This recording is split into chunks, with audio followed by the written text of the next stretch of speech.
Hi,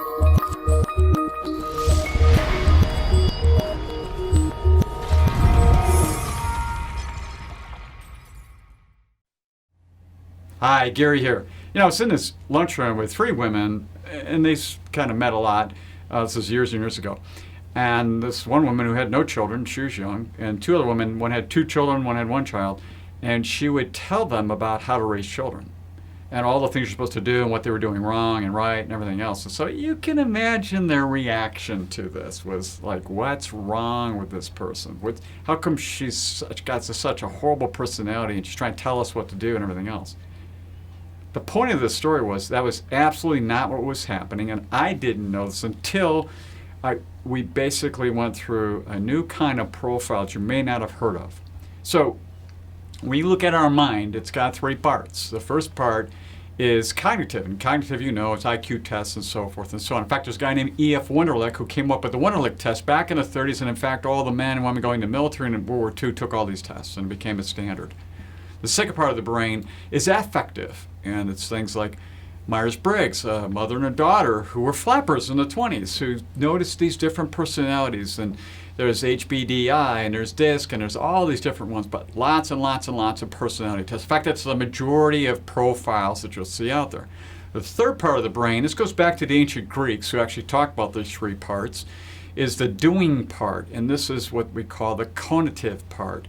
And there's a profile called Kolbe, KOLBE.com. Now, Kathy Kolbe was the daughter of E.F. Wunderlich. And when she was 7 or 8 years old on the playground, she noticed patterns, kind of like Myers-Briggs, but different. She noticed people would do things the same way all the time. She thought there was something there. She went to Dad, and Dad said, yeah, Kathy, that's not important.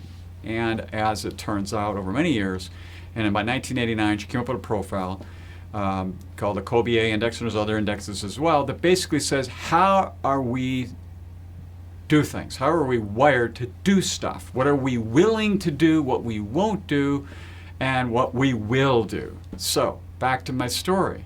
As it turns out, this young lady happens to be what we call a long fact finder. All that means is she heavily studies everything about rearing children and everything about raising children, everything about them.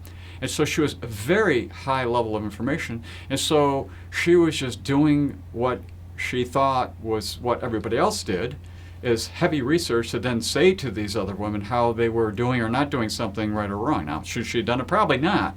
But she was acting out in a Kolbe. It was really not her personality. It was really just her natural striving instincts to be very much this way about what she would do relative to anything that's deep research.